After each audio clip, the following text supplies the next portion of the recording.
खसरा और खतौनी जी सर। क्या होता है ये? अल्पसंख्यक कौन होते हैं? इनको कहाँ परिभाषित किया गया है? भारत ने अभी एक सैटेलाइट लॉन्च किया है। जी। कौन सा सैटेलाइट लॉन्च किया है?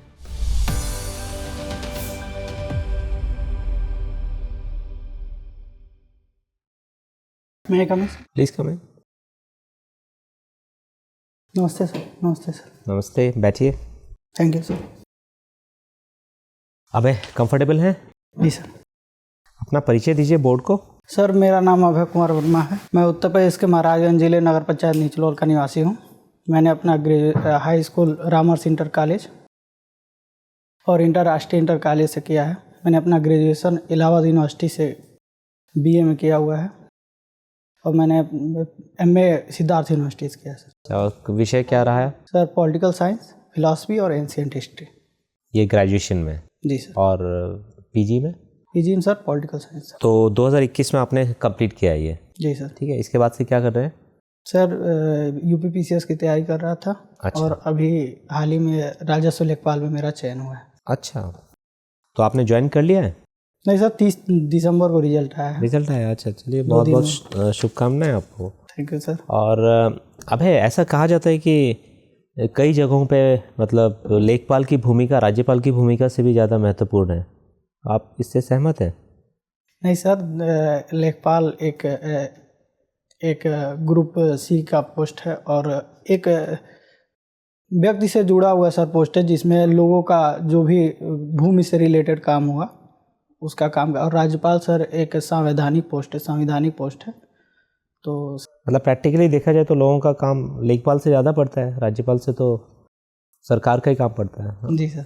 ठीक है, चलिए आप ये बताइए कि खसरा और खतौनी जी सर। क्या होता है ये? सर खसरे में भूमि का पूरा रिकॉर्ड होता है। उसमें सॉइल, कौन सा फसल बोया गया है, किसके नाम से वो ज़मीन है, सब पूरा उसमें लैंड रिकॉर्ड पूरा रहता है सर। ठीक है। और खतौनी में सर एक नंबर जारी हुआ रहता है जिसमें खसरा का भी डिटेल खतौनी में रहता है सर।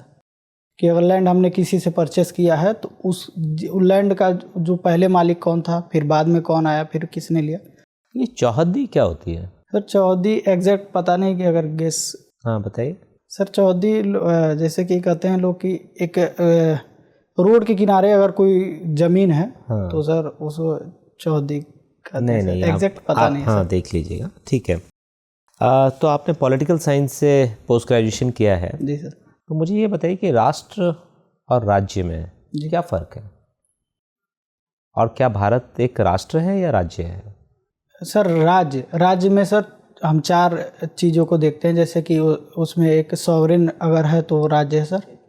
उसमें सिटीजन हो सर, और उसका एक अपना टेरिटरी हो, और सर एक गवर्नमेंट हो सर। नेशन एक ज़रूरी नहीं कि सर सॉवरेन ही हो, उसमें भी सर लोग आएंगे। बहुत ढंग से नहीं बता रहे हैं आप सर, थोड़ा सा अभी। चलिए कोई बात नहीं। तो अब आप मेरे दूसरे जो सवाल है उसका जो दूसरा पार्ट था कि भारत क्या है, राष्ट्र है या राज्य है आपके अनुसार? सर भारत एक राष्ट्र है। राष्ट्र है, राज्य नहीं है? सर राज्य भी सर आएगा। राज्य तो मैं तो यही पूछ रहा हूँ आपसे कि राष्ट्र है या राज्य है। आप बोल रहे हैं कि राष्ट्र है, फिर मैं बोलता हूँ कि अच्छा राज्य नहीं है, तो आप बोलते हैं कि राज्य भी है। सर अगर राज्य की परिभाषा से देखा जाए तो इंडिया एक राज्य आएगा सर। फिर हम उत्तर प्रदेश को भी राज्य बोलते हैं। और उस राज्य में सर और इस राज्य में डिफरेंस है। क्या डिफरेंस है? सर ये एक जो सर हमारा जो उत्तर प्रदेश है वो एक इसका सर इंडिया का सर एक पार्ट है। फेडरल यूनिट है। फेडरल सर उसमें तो नहीं कहा गया है, संविधान में फेडरल वर्ड का नहीं कहा गया है कि इंडिया जो यूनियन ऑफ स्टेट, राज्यों का संघ होगा सर। ठीक है सर। राज्यों के संघ से क्या तात्पर्य है आपका? ये अमेरिका से, संयुक्त राज्य से किस तरीके से अलग है? सर वहाँ पे 50 राज्यों ने पूरा सर एक फेडरल अपना वो बनाया हुआ है। और इंडिया में सर क्या बनाया हुआ है? सेंटेंस आप कंप्लीट क्यों नहीं कर रहे? सर वहाँ पे जो सेंट्रल गवर्नमेंट है और स्टेट गवर्नमेंट, उन दोनों के बीच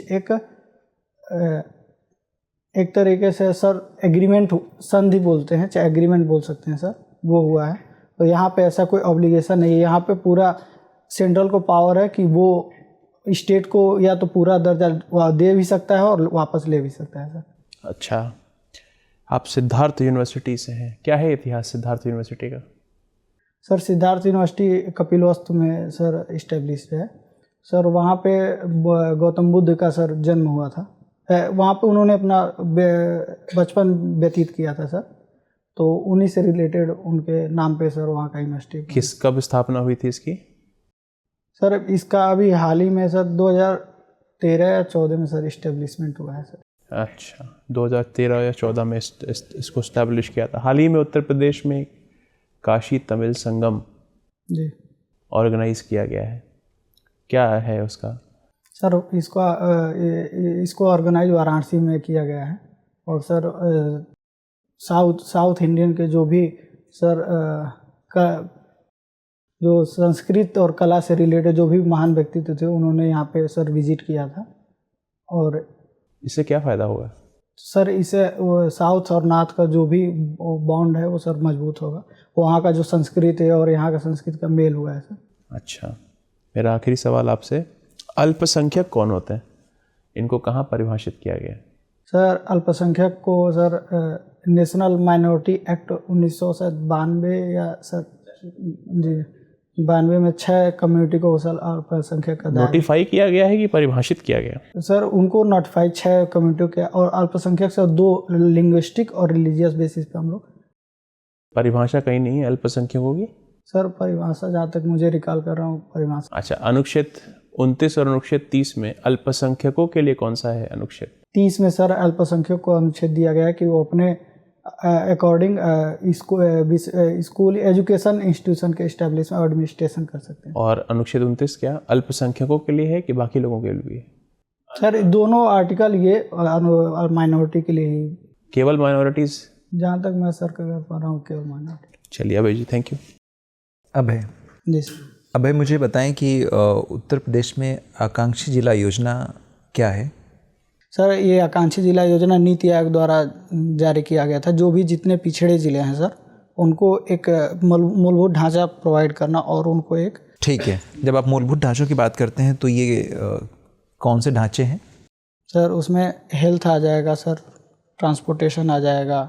ठीक है, आपका जनपद इस योजना के अंतर्गत कवर होता है या नहीं? नहीं सर, मेरा जनपद नहीं कवर होता। आपका जनपद कौन सा है? महाराजगंज जिला से। महाराजगंज तो आकांक्षी जिला परियोजना में आता है? नहीं सर। नहीं आता? नहीं। श्योर है? जी सर। ठीक है, आप मुझे ये बताइए कि भारत ने अभी एक सैटेलाइट लॉन्च किया है। जी। कौन सा सैटेलाइट लॉन्च किया है? XPoSat sir. क्या कारण रहे होंगे इस सैटेलाइट को लॉन्च करने के? सर जो भी सर एस्ट्रोनॉमिकल सर अंतरिक्ष में जो भी सर ब्लैक सर मेनली इसको ब्लैक होल को परीक्षण करने के लिए लॉन्च किया गया। क्या होते हैं ये ब्लैक होल? इनका सर ये जो घनत्व डेंसिटी होती है बहुत लो बहुत हाई होता है सर। अच्छा। वो किसी चीज़ को सर किसी लाइट को सर अपने अंदर पास नहीं करने देते हैं। भारत इतना पैसा खर्च कर रहा है ब्लैक होल्स के स्टडी के लिए, इससे लाभ क्या होगा भारत सहित दुनिया के और मुल्कों को? सर अभी तक जितने स्पेस सैटेलाइट लॉन्च किए गए हैं उससे कहीं ना कहीं हमको सर हर एक गतिविधि में सर फ़ायदा ही होता है। अच्छा, मुझे ये बताइए कि एक स्क्वायर किलोमीटर एरे करके एक रेडियो टेलीस्कोप की स्थापना की गई है दुनिया के 2 मुल्कों में, वो कहाँ कहाँ की गई? सर एग्जैक्ट यार नहीं, गेस करो सर तो बताएं, गेस करिए। शायद महाराष्ट्र में, शायद दुनिया के 2 मुल्कों में की गई, 2 देशों में की गई है। क्या भारत में भी है ऐसी कोई? सर एग्जैक्ट पता नहीं, जहाँ तक मुझे लग रहा है सर एक महाराष्ट्र में कोई इस्टेब्लिश किया गया था, अगर वही हो तो।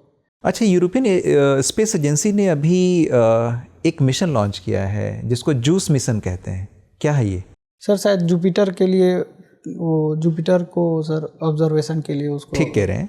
यदि हम ODOP के बारे में बात करें अभय, तो आपका डिस्ट्रिक्ट किस ODP के लिए जाना जाता है?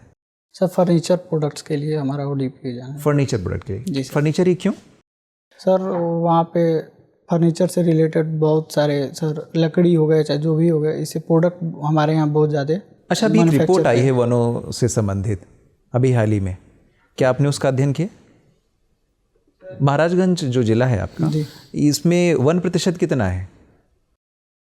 सर एग्जैक्ट फिगर नहीं पता। अब मुझे बताएं कि आपके जनपद में कितने लोकसभा सांसद हैं? सर महाराजगंज ही महाराजगंज एक है। जी और कितने विधानसभा क्षेत्र हैं? 6 विधानसभा है सर। ठीक है सर। अभय, जी सर। हाँ ये बताइए कि अभी प्रधानमंत्री जी अयोध्या गए जी तो उन्होंने कौन कौन सी चीज़ों को इनॉग्रेट किया वहाँ? सर उन्होंने एक महर्षि वाल्मीकि एयरपोर्ट को इंटरनेशनल एयरपोर्ट का इनॉग्रेशन किया, बिल्कुल। सर, और अमृत धाम जंक्शन का सर उन्होंने जो वहाँ अयोध्या से अमृत ट्रेन है उनको सर लॉन्च किया सर। ये अमृत भारत ट्रेन है, जी सर। ठीक है। तो वंदे भारत से कैसे डिफरेंट है ये ट्रेन्स? सर इसमें डबल आगे 2 इंजन लगा हुआ है, जिसमें आगे ही 2 लगा हुआ है या आगे पीछे लगा हुआ है? सर आगे लगा है शायद 2 इंजन, जिससे कि लोग ट्रेन चलने पे सर थोड़ा धक्का महसूस होता था। हाँ। तो इससे वो सर वो धक्का महसूस नहीं होगा। सर। तो श्योर हैं आप? चलिए देखिएगा। जी सर। आप इंजन के बारे में तो ठीक है, लेकिन वो कहाँ लगा है वो भी देखिएगा। अच्छा ये बताइए कि और क्या डिफरेंट है वंदे भारत से इसमें? सर इसमें स्लीपर शायद क्लास लगे हैं, स्लीपर अच्छा, थर्ड तो एसी एसी कोचेज नहीं है इसमें? स्लीपर एसी कोचेज भी शायद है सर। ऐसा है, चलिए आप देखिएगा। तो वहाँ जब गए प्रधानमंत्री जी अयोध्या तो वहाँ एक महिला से भी मिलते हैं वो, जी सर। मीरा मांझी जी। जी सर। क्यों मिले हैं वहाँ उनसे? सर उन्होंने बताया कि उनका 10 करोड़वा नंबर लगा था उज्ज्वला स्कीम में। पीएम उज्ज्वला योजना। जी, क्या है पीएम उज्ज्वला योजना? सर पीएम उज्ज्वला स्कीम में गवर्नमेंट जिसके पास जो सर बिलो पॉवर्टी लाइन के अंतर्गत जिसके पास गैस चूल्हा कनेक्शन नहीं है, उसको सर गैस चूल्हा कनेक्शन सब्सिडाइज्ड एलपीजी जी प्रोवाइड किया जाता है, ठीक है। ये कहाँ से शुरू किया गया था ये स्कीम? उत्तर प्रदेश के किसी शहर से शुरू की गई थी? जी महोबा जिले से सर शायद शुरू की गई थी। देखिएगा। पहला सर बलिया से शायद और दूसरा महोबा 2.0 महोबा जिले से किया। अच्छा, अभी कानून व्यवस्था के हिसाब से देखा जाए तो उत्तर प्रदेश में कानून व्यवस्था बेहतर हुई है? जी सर, कुछ रिपोर्ट एनसीआरबी का भी रिपोर्ट सर हाल ही में रिलीज हुई है, उसमें इंडिकेशन किया गया है सर कि क्राइम जो हैं यूपी में बढ़े हुए हैं। लेकिन सर अभी उसी में एक था कि कम्युनल वायलेंस जो सर वो पिछले कुछ सालों से 50% घटे हुए हैं और 2022 में एक भी कम्युनल वायलेंस नहीं हुआ है सर। अबे अगर हम अंतर्राष्ट्रीय संबंधों की बात करें तो अभी कहाँ कहाँ संघर्ष हो रहा है विश्व में?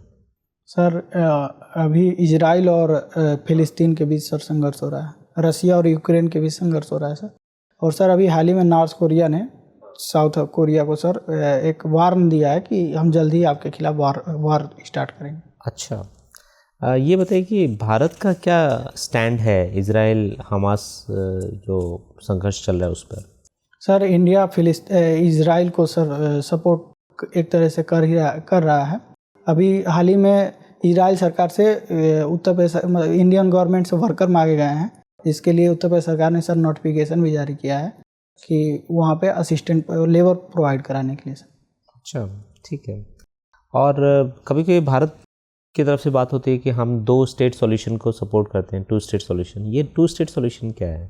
सर 2 स्टेट सॉल्यूशन सर एक पीस की तरह सर बढ़ावा देता है कि किसी के तरफ पूरा स्टैंड ना लेकर हम उसको मध्यस्थता के बीच दोनों देश के बीच मध्यस्थता करके सुलझाने के लिए बात करते हैं। ये आप देख लीजिएगा, जो आप ठीक नहीं बता रहे हैं इसको, ठीक है।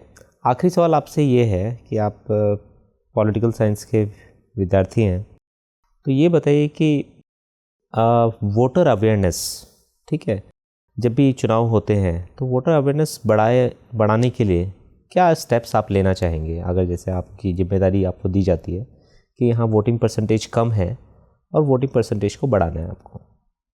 सर सबसे पहले तो मैं सर स्कूल और कॉलेज में सर वहाँ कैंप लगाऊंगा सर, कैंप की व्यवस्था करूँगा जिससे मूलभूत स्कूल के बच्चे तो वोट करेंगे नहीं सर, वो जो मतलब अपने पेरेंट्स को बताएंगे। जी सर, जो पेरेंट्स को बताएंगे।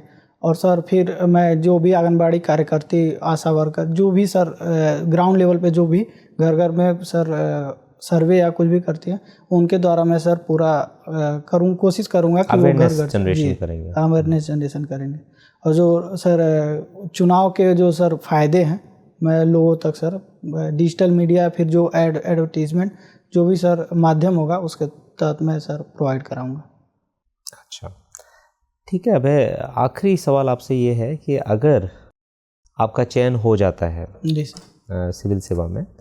और ऐसी कौन सी वजह हो सकती है, 1 या 2 वजह, जिससे आपको ऐसा लगेगा कि नहीं मैं तो सेवा से इस्तीफ़ा देना पसंद करूँगा, ना कि इसमें कंटिन्यू करना चाहूँगा? सर मैं जब क्लास 10th में था तब से सिविल सेवा में जाने के लिए सर मैं सोचता था। तो सर अभी फ़िलहाल तो मैं कोई ऐसा वजह नहीं सोच पा रहा हूँ जिससे मैं रिज़ाइन दे के सर सिविल सेवा को छोड़ के मतलब कुछ भी हो जाए आप जारी रखेंगे इस? सर मेरा पहला ये अभी सर ये है कि अगर मैं सिलेक्शन हो जाता हूँ तो मेरा पहला ये रहेगा, अगर जहाँ भी पोस्टिंग होगी वहाँ के जो लोग होंगे सर उत्तर प्रदेश में, पहले मैं उनको सर जो भी जितने स्कीम हैं सर वो सर उनको पहले पहुँचाने के लिए मैं जो भी काम होगा वो करूँगा सर। ठीक है, ठीक है। अभी आपका इंटरव्यू पूरा होता है, आप जा सकते। Thank you sir, thank you.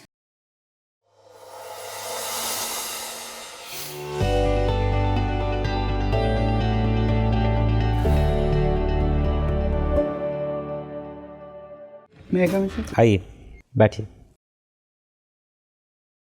तो अब ये पहला इंटरव्यू होगा आयोग में?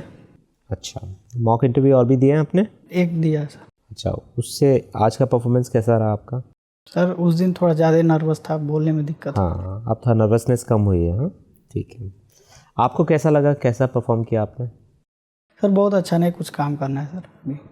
देखिए, रूम फॉर इम्प्रूवमेंट हमेशा सबसे बड़ा रूम होता है, तो हमेशा हम अगर बेहतर कर रहे हैं तो और बेहतर की कोशिश करनी चाहिए। हम लोगों को लगा कि आप डिसेंट कैंडिडेट हैं, लेकिन अभी थोड़ी और तैयारी की ज़रूरत है आपको, ठीक है? कुछ, क्योंकि आपका इंटरव्यू 8 तारीख को ही है, तो बहुत ज़्यादा समय तो है नहीं। तो इसमें क्या है ना कि आपको सिर्फ कुछ वैसी जगहों पे ही काम करना है जिसको आप कवर कर सकते हैं इतने कम समय में, ठीक है? पर्सनालिटी एक्चुअली क्या होता है कि वो over a period of time evolve होती है, ठीक है? तो सडनली हम कुछ बहुत ज़्यादा उस पर चेंजेस नहीं ला सकते हैं। थोड़ा बैठने के तरीके को ठीक कर सकते हैं कि जैसे पाँव आप ऐसे फैलाए हुआ है ना, थोड़ा कम कर दिया, हाँ बस ये फॉर्मल है, ठीक है? कोट का बटन जब आप आए थे तो एक ऊपर का बटन बांध के आइए, सिर्फ एक ऊपर वाला, ठीक है? जब आपको बैठने के लिए कहा जाएगा तो आप उसको फटाफट खोल के प्रैक्टिस कर लीजिएगा उसको, वो तरीका होता है। फिर थोड़ा सा हैंड मूवमेंट था, कहीं कहीं आप सवाल का जवाब देने में हैंड मूवमेंट कर रहे थे, तो कोशिश करेंगे कि ऐसे ही रखेंगे, बेटर है। अगर बहुत ज़्यादा दिक्कत होती है तो लॉक कर लेंगे, ठीक है? एक जो हम लोग ने देखा दिक्कत आपके साथ कि सेंटेंस को आप पूरा नहीं करते हैं, मतलब आप उसको अधूरा छोड़ते हैं, ठीक है? सर ने आपको टोका भी कि कंप्लीट करिए, तो या तो आपको वो शब्द नहीं मिल रहा है जी सर ना? मीडियम इंग्लिश में सर राइटिंग किया है। हाँ हाँ, तो सर हिंदी में बोलने में थोड़ा नहीं, तो इसमें आप एकदम निसंकोच इंग्लिश का शब्द यूज़ कर लीजिए, ठीक है? तो आपसे जैसे हिंदी में प्रश्न पूछा जा रहा है और आप जवाब भी हिंदी में दे रहे हैं, लेकिन आपको कोई टर्म अगर इंग्लिश में आता है तो इंग्लिश यूज़ करिए, कोई दिक्कत नहीं है, ठीक है ना? सिर्फ वो टर्म यूज़ कर लीजिए इंग्लिश में, ऐसा कोई दिक्कत नहीं है। तो दूसरी एक और चीज़ आपको ध्यान में रखनी है कि PSIR आपका सब्जेक्ट है पॉलिटिकल साइंस, तो राष्ट्र राज्य ये सब तो ऐसे बेसिक कॉन्सेप्ट है, तो थोड़ा सा बेसिक्स आप पढ़ लेंगे, रिवाइज कर लेंगे, तो प्रिसाइसली अगर पूछा जाता है ना तो प्रिसाइज आंसर दीजिए, ठीक है? अंदाजे वाला आंसर दीजिए। कहीं कहीं जहाँ आंसर नहीं आता है माफ़ी मांग लीजिए। अंदाज़ा लगाना चाहते हैं, अनुमति लीजिए, बिना अनुमति के नहीं, क्योंकि कुछ जगहों पे आपने ब्लफ किया, ठीक है, जो कि ठीक बात नहीं है।